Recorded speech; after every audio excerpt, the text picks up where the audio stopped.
What is so important here is the globalization issue, all the things you've written about over the years. And I want to go back to the heart of your theory and the heart of your Nobel Prize research was the dissemination of information. Do we have the information available for the fancy people to handle global warming, handle the stakeholder-shareholder issue, and all the other challenges, the new populism out there?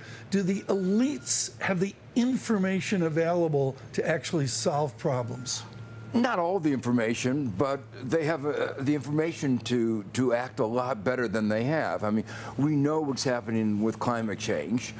We know the data on what's happening to inequality. We know in the United States the problem of the opioid crisis, the childhood diabetes crisis. So we know the dimensions of a lot of the problems we face. And we know even many of the remedies. We know why we've wound up in this kind of situation. So information is important, but I don't think that's the fundamental problem right now. I think it's the incentives, it's the structure, the way the system works.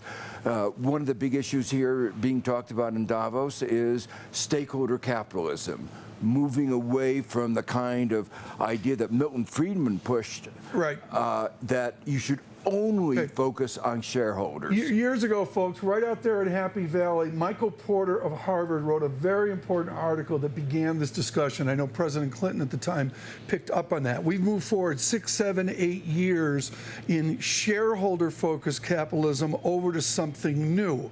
How does a CEO affect this shift if a board is saying this is the mandate on January 1st to return capital to shareholders? How does a CEO actually execute stakeholder theory? Well, one aspect of it is to realize that the two are not totally apart.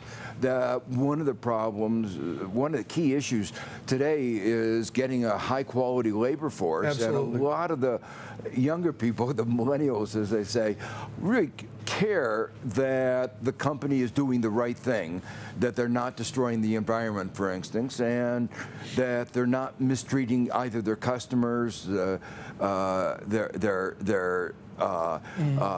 communities in which they operate.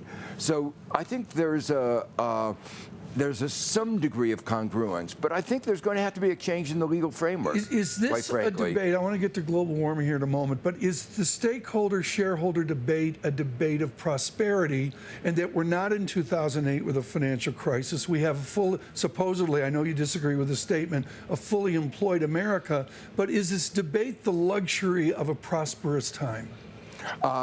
It's actually a reflection that things are not going well. The fact that while GDP is up, the median income of a full-time male worker, for instance, is the same as it was 4 decades ago. At the bottom, real wages are the same as they were 60 years ago. So GDP as a measure of how well our society, our economy is doing is not a very good measure. Just because of time, folks, I want to move this forward. Global warming clearly is gone from a theme, a topic, a cocktail conversation at the piano bar to truly front and center this year. Is the focus on global warming because we're finally confronting it, the heat wave in Europe last year, the Australian fires? Is that really the catalyst for this? I think so. The science has been clear. I was on the 1995 IPCC report, and even then it was very, very clear.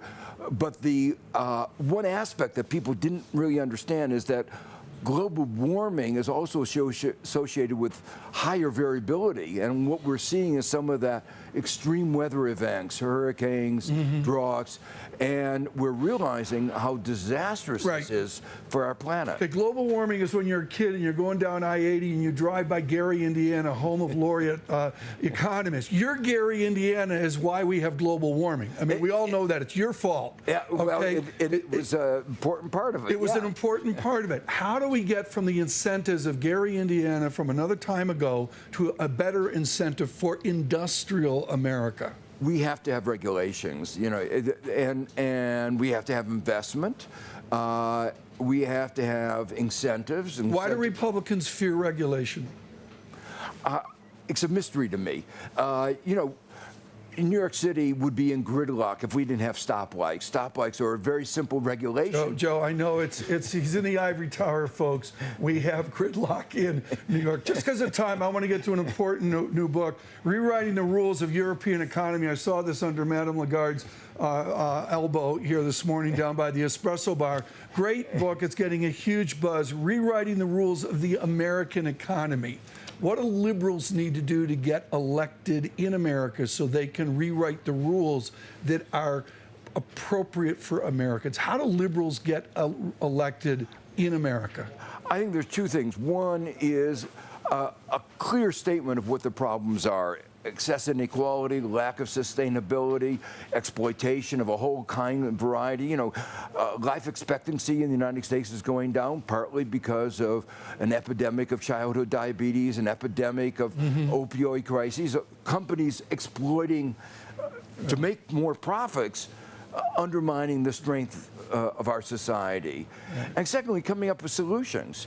And, you know, there's no panacea, there's no magic bullet, but there are a whole set of ways of changing the way our economy functions, from incentives to regulations to investments, that I think can get us out of the quagmire in which we've gotten.